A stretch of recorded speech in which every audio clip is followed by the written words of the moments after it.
Hello, welcome to Richardson's Rubicon. My name is John Richardson. I'm joined today by Russell Van Brocklen, who is a New York State Senate-funded dyslexia researcher. Is that correct? Have I got Yes. it right? Yeah. Good. Right, we're going to be talking about how some of your work, Russell, helps in the writing process and in world building and all of that jazz. So why don't we just take it away? Why don't you say what it is that you do, and then we'll go on to the first sort of exercise where you experiment on me. Okay. Well, when people talk about writing, my initial research project, which was funded by the New York State Senate, is we took a bunch of extraordinarily intelligent and extremely motivated dyslexic high school kids. For the UK, think about the intelligence and motivation needed to get into, Cambridge or Oxford. Dyslexia was just preventing that. So what we did is we focused on them because I wanted to see what we could do with the elite students. And we had the school tested them in New York State, and they were reading and writing like they were 12 or 13-year-olds. So I gave them a writing test meant for entering graduate students called the Graduate Records Exam Analytical Writing Assessment. And in one class period a day for the school year, they all jumped up from 12 or 13-year-olds to writing like 21 or 22-year-old college graduates. In the average range, they all went on to college. They all graduated on a 4.0 scale. They had 2.5 to 3.6 GPAs, cost the New York State taxpayers under $900 a student. And that's how I got started. Oh, that sounds excellent. Well worth the money, you would say. Oh, yeah. Well, especially since at the time we were 3x more effective than the best private competition, and we cost less than 1% of the cost. Brilliant. Super. So how does that help us? Okay. Well, I think I'm going to express the frustration of a person who's a professional writer who goes to movies and the darn scripts aren't finished. And yet Hollywood will dump in 100, 200, 300 million and make a movie that's not finished. Russell, let it out. Let it out. Let it out. If you ever want to hear, I think the best represents how a dyslexic views movie making. Steven Spielberg is dyslexic. He confirmed it over a decade ago. For the longest time, he worked with a producer who was also a union member in the Writers Guild in the United States. His name was Walter Parks. And Steven Spielberg was brilliant visually. He didn't know how to develop characters. He didn't know how to develop worldviews. So he would use writers like crazy. But Walter Parks would take the ideas, put them on 3x5 cards, and literally for some scripts he would work for years on until they were really ready. And then Spielberg would make his movies. Did that forever. Right. So what I wanted to do today was to provide some tools that I've developed for dyslexics that can help writers solve huge problems at the 50,000 foot level that deals with their primary character, their primary hero, and their primary villain, their antagonist. And to make this make sense using very specific universal themes that best represent what's inside each writer's mind. So as you're trying just to create this at a big picture, that's what I'm going to show you how to do. And then from there, the rest of the script naturally develops.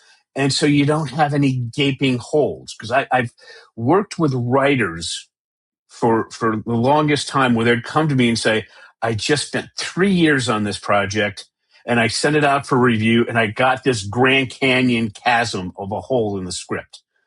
I said, okay, let's work at this at the biggest level so we don't have that anymore. Yeah. And that's what we're going to discuss today. Okay, let's do it. Okay, so let's start off with, I'm going to make fun of Ivy League educated movie reviewers in the United States. Okay. All right. And I'm going to demonstrate what a universal theme is and how to use it effectively. So before we got on, I asked you about a movie You that did. you really, really like that everybody knows, Yeah. one of the best movies ever made, and you said Star Wars: The New Hope. Yeah. Okay, so here's my question for you. Go on then. When you're looking to review the movie, if you go back and look at the reviews from Star Wars, you're going to see. I'm picking on the United States writers here. What you're going to find is they pretty much tell you this happened, then this happened. Imagine that you were recording a football game between your your favorite team and the biggest rival, and then somebody says, here's the score before you can watch the recording. It's like, why That's right. watch it? It was Okay. 2-1, and these people kicked a ball, and they scored a goal, and these people kicked a ball, and they scored a goal. Yeah. It's like, so these Ivy League educated, Harvard educated writers are telling you this happened, this happened, this happened. I'm like, a 10-year-old could have done this. All right, here's how we do a better review. So for Star Wars, New Hope, I want you to think of one universal theme that represents the movie the best. One word. What would that be? Well, when you asked me earlier, I said battle, because I was Mm-hmm. focusing on the end sequence, basically. And it was all Okay. throughout, it was a battle between good and evil. So, Right. Do you ostensibly. still want to go with that same universal theme, or do you want to try something different? I don't know. I guess I'll still go with it. Okay. Now, you see what I'm asking you. This is not an easy question. No, it's not. This is a very hard question. So, when we're looking at battle, so what you would do to write a review is we would say, how did the actors, the director, and the screenwriter do with the universal theme of battle? And then you would write your review that way. So people understand your thinking of what's going on in the movie, but you didn't spoil it for them. Okay. Right. Now, here's the problem with that approach. Do you see how the word battle is a very broad universal theme? Oh, yeah. It's terrible. No, I mean, no. Yeah. So what we need to do is we need to get to a much more specific universal theme that best represents what's in the writer's head for both the hero and the villain, so that they can come and then to discuss it. So they can discuss things at a high level without any holes. Okay. So just so you know why I came up with this, when you look at the research for dyslexia, the best book out there is called Overcoming Dyslexia from Sally Shaywitz. The back part of the dyslexic brain has almost no neural activity. Gen Ed brain, this is going crazy. The front part of the dyslexic brain is about 2.5 times overactive. Deals with word analysis followed by articulation. So the big breakthrough I had was, how can dyslexics discuss universal themes? How can they do anything with word analysis if they don't know what the word means? Yeah. You can't. Okay. So when you're looking at filmmakers, Steven Spielberg edits in his head visually because he has 2.5 times the neural activity. It's a very special gift for him as a filmmaker. But trying to use words and coming up with a script, as I said, that's why he has Walter Parks around him, because darn it, he needs it. All right. Yeah. So what we do is we go back and we're going to start off with the hero. So when we're starting about a worldview, we want to create a new world. We want to make it interesting for our audience. So what we're going to do is we're going to name a hero, and the hero wants to do something. Now, if there's no conflict for the hero to overcome, it's like watching paint dry. Yeah. All right. So what we need to do is the world that we're creating, we have to look through the eyes of the hero, and the hero wants to do something. So just from a big picture view, what world are you looking to create through your hero? Who's your hero? What does your hero want to accomplish? Are we using Star Wars as an example here still? You can use anything you'd like. Well, in that case, Luke Skywalker, he wanted to leave the farm, didn't he? That's what he wanted to Okay. do. He wanted to be with his friends. Why did he want to leave his farm and be with his friends? Because he was bored on the farm. He was a young adult. He wanted to spread his wings, and he wanted to join the rebellion like his friends. Why did he want to join the rebellion? To be with his friends. Why did he want to be with his friends? To be part of a peer group. Why did he want to be part of a peer group? To combat loneliness, I guess, because he's Okay. finding it lonely in the moisture farm where he's only got his auntie and uncle. Right. So do you see what I was doing? You were giving me, I was asking you a question, you gave me an answer, and I was asking a why. Yeah. And then you kept doing that. So what you want to do is keep that process going until you start sputtering out nonsense. Yeah. Okay. It happens to everybody at some point. No, you didn't reach that level. You're still coming up with ideas. Yeah. You want to record this using artificial intelligence so it can come up with a transcript. So what we're doing is I'm asking you a why question after you tell me something. And then what I'm going to do is I would then go back through the AI transcript and say, which one of these points is probably the most interesting? And then I would follow that and create a lot of stuff. Yeah. Okay. So eventually, as you're doing this, and for writers, I'm going to let you know this might take a couple of days. Because when give you a little hint when we're doing with I'm just again I just know Hollywood reasonably well. The most inexpensive part and the most important part is the script. You get a rock solid script you can put in a second rate director and second rate actors and make a darn good movie. So what you do is you do this until you can't come up with anything. And you just find out different arcs that look interesting, and you do that QA. And then you're going to develop all these different ideas. Then I sit down. For me, I use artificial intelligence a lot. Yeah. When ChatGPT came out with its pro version, December of 2024, I bought it that day. I have since this month dropped down to 5.2 thinking because I don't need that's good enough now. I use primarily Claude Opus 4.5. Right. And I will ask it, here's the big thing and quick thing on AI. What you do with Claude Opus 4.5 is you say, how do I do this task? I want you ask it how to do it, then have it do a deep research report of 4,000 to 5,000 words on what you're looking for, and tell it to create a prompt for itself of at least 2,000 words, telling it to be very specific. It'll run that for you, and then you compare what you're doing against that deep research report. It'll save you a ton of time. And then if you want to compare your final answer, I run it through ChatGPT 5.2 thinking. And then I go back and forth until I iron out all the issues. Okay. That helps out tremendously. So you come up with all those ideas, and then you find the best arc where you have something interesting in what the hero wants to do. And typically when I'm doing this with screenwriters is they're not going to write one sentence. They're going to write paragraphs. Sometimes they're going to do 10, 15 pages. So what I will do at that point is, remember, we're adults now. We're not some kid in school where the teacher's going, don't use artificial intelligence. Okay. We're here. It's here to, it's allowed to make our lives easier. So I would go, again, my preferred one is Opus 4.5 right now. So what we do with that is I'll say, for each sentence, pick the most important word of that sentence and then list all the most important words.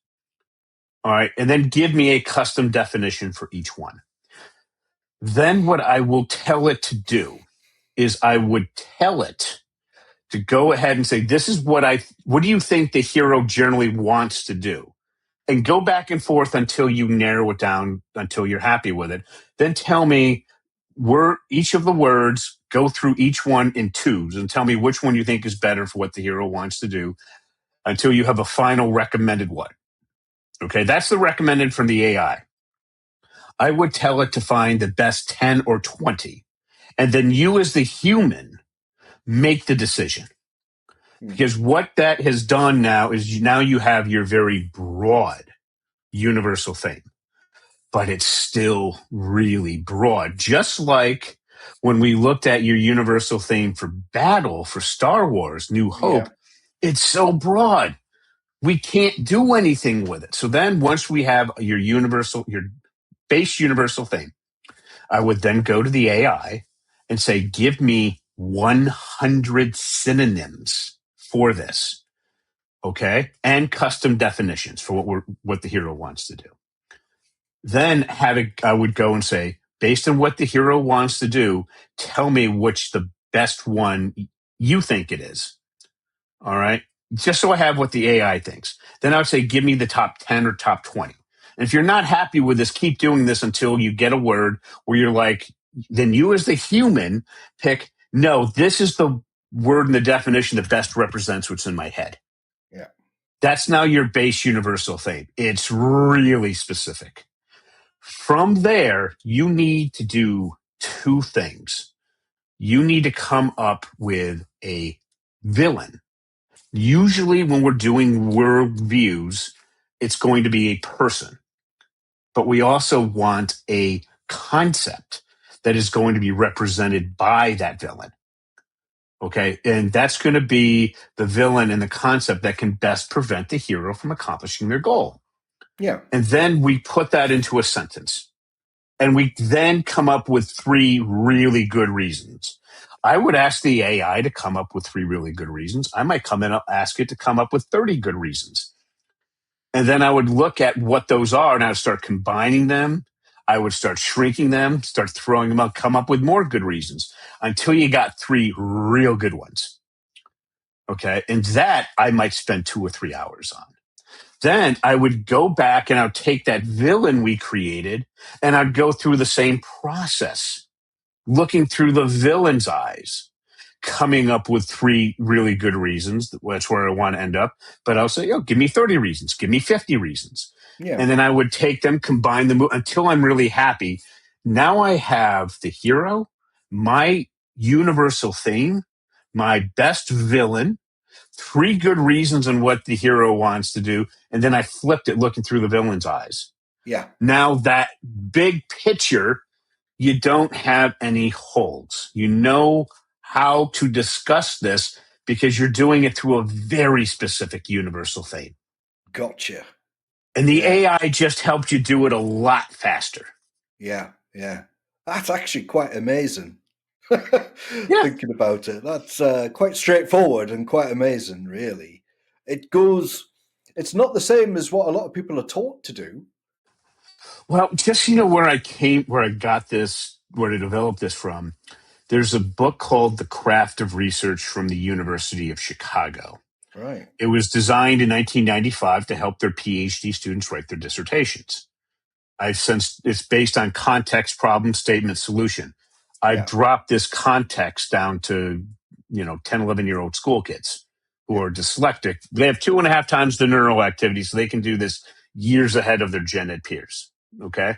Yeah. So I use that process in a modified way from this to teach them to read in an area that they're interested in.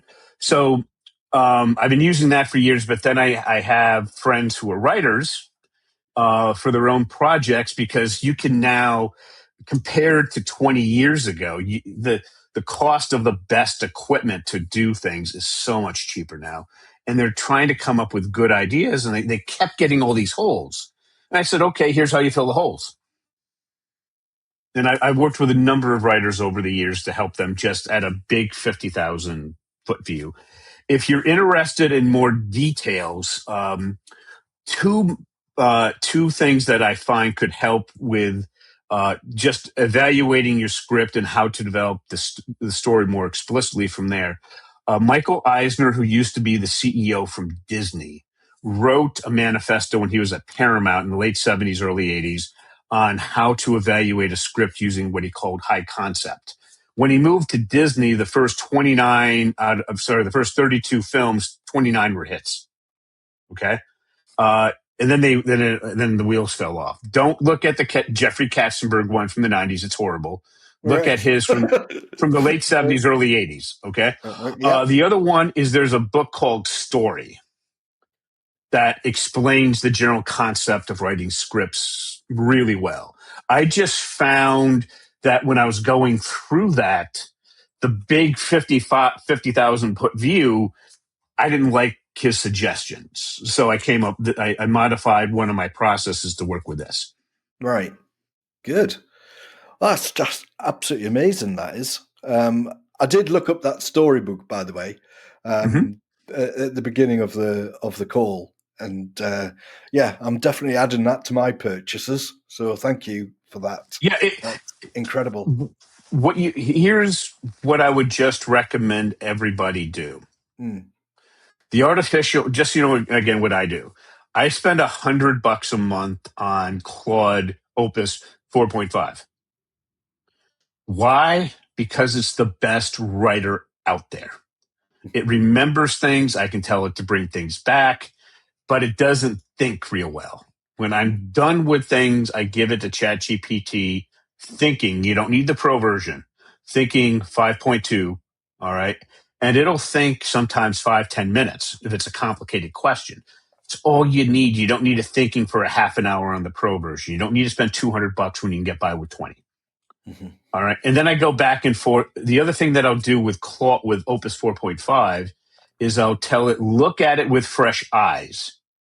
Is this ready to publish? If not, tell me the percentage. Explain it in a paragraph. Give me up to 100 reasons that is preventing it from being published. And then tell me exactly how you want to fix each one. And then go ahead and fix it. Okay. I have to go through that 5, 6, 7 times before it gets to 100%. Then I have it evaluated by ChatGPT 5.2 thinking, and I got to go through that another bunch of times until it starts getting stupid. Okay. And the fixes it recommends from ChatGPT, you need to look at it and say, do I agree with this or not? Yeah. Yeah. Okay. But when you do that, this is going to save you so much more time. And then as a writer, I have a group of close friends who I'll read their stuff. They read mine.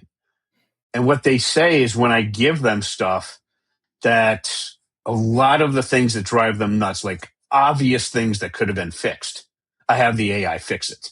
And then they start coming back and saying, well, your conflict is not strong enough. Here are 3 ideas to make it better. Then I go through the process all over again. Wow. And we send it. I just get much better quality story writing. Yeah. Why do I do that? Because some of the kids that I work with, nothing out there interests them. So I have to come up with something that interests them. Yeah. Something complex, I guess. Well, something very specific. Like, I'm not joking. One of my clients is 13. His favorite thing is a video meant for college students on how to turn paint thinner into cherry soda. Right. Okay. And I had to make that that's to see where I'm coming from. I got to take anything like that and run through this process and make it interesting and get the right grade level. Okay. That's very good. A lot of people would probably object to the use of artificial intelligence, in their own creative space, but you're using it just as a tool mainly, not for the final end result. Yeah, you don't have to use it. Here's my thing. People are under the delusion that AI is going to replace them with all these scripts and put writers out. No. What AI is there for, and I don't ever see this changing, is in the real world, people our age, we're what I'd like to call seniors. We know how to do what we do really good. Okay? So companies are giving us a lot more time to get used to this because we know what we're doing. I'm using AI to just get through all the intellectual grunt work. As the human, I make the decision, and I disagree with it all the freaking time. But it gives me so many decent ideas that it helps me to say, okay, why don't I combine some of this? Why don't I try this? Then I'll tell it, go do this. Yeah. And it almost always comes back and says, that's a really good idea. But sometimes it'll come back and say, wow, that's a stinker.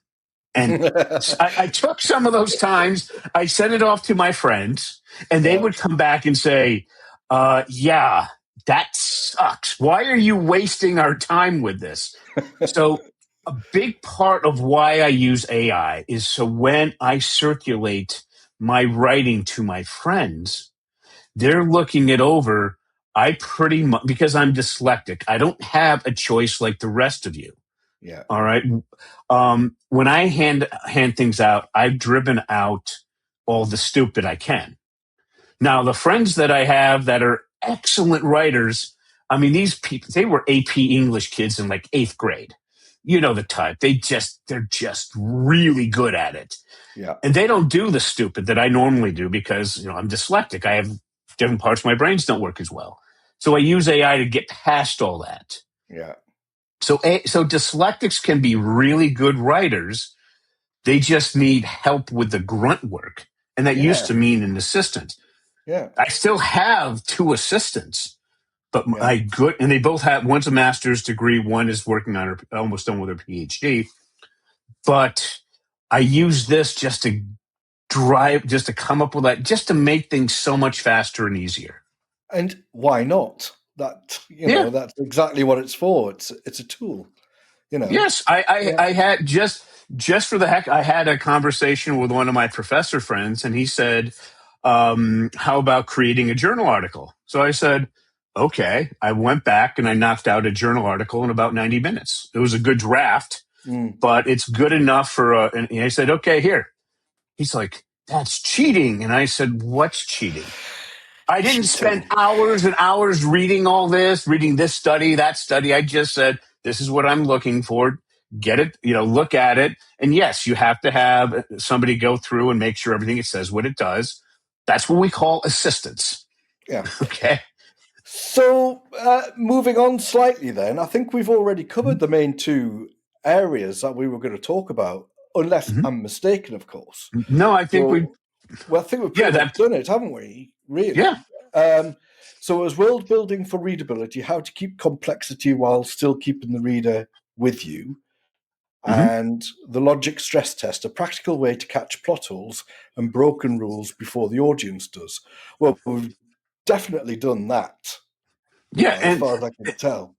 Yeah, and the main thing is I would just use this process, and please feel free to modify it. People do that with my stuff all the time. I would then take a look at what Michael Eisner wrote in the late 70s, early 80s with that manifesto, just so you can understand the idea of high concept for what actually has worked with movies. And then I'd go through the book's story, and believe me, I would take everything they have there, put it into Opus 4.5, and just mess with it. Can I make this better? Can I get rid of this? I don't like this part. I want to expand that. Create your own process. Yeah. And then you just use the AI to help refine things. All it does is give you a good draft. Yeah. If you're not good enough to take what Opus 4.5 gives you and make it so much better, you're in the wrong profession. And with good writers, I've never seen it happen. All it does is help you get there, to get that initial ideas down. Excellent. Wow. Russell, thank you. That is amazing. I think you've probably given the audience to the show some definite food for thought, and you could probably see them signing up to Opus pretty soon as well, if they've not already got a Chat GPT or something else. So. Well, again, just so people understand, Opus is really good at thinking. I do the $100 a month one because I'm on it all the time. Chat GPT is good for deep thinking. Its writing isn't anywhere near as good. No. And I avoid Google because it's not that stable. No. Okay. Super. Right. So where can people find you, Russell? So if you would like to contact me about anything, just go to dyslexiaclasses.com. That's with an S, plural, dyslexiaclasses.com. It has a contact me, just fill that out, and I get right back to you, set up a time, and it's a half-hour free discussion on anything. Doesn't cost you anything. Brilliant. Okay. So the people you've helped in general, who are they? Your typical audience? My primary business is helping dyslexics. I've also worked with a lot of gen ed people, everything from how to do their doctoral dissertations to helping a lot of writers who want to express things, who just get stuck like what we were talking about. They just get stuck at the big picture. So a wide gamut. And people just, I didn't learn to read and write until I went to law school. I had a first grade reading and writing level, and I literally learned to read while having to, like, here's a law case I have to read, go figure it out like now. Wow. Talk about pressure. My second day of contracts, the professor called on me, and I battled him not as a student, but as his equal for 15 minutes, because everything I was just kind of told you just organized itself in my head instantaneously. Yeah. And he finally said, Russell, you couldn't be any more correct. I got to move on to the next case. Law school after that was real easy. Wow. Brilliant. Super. Well, thank you, Russell. And thank you for appearing on the show. Thanks for having me.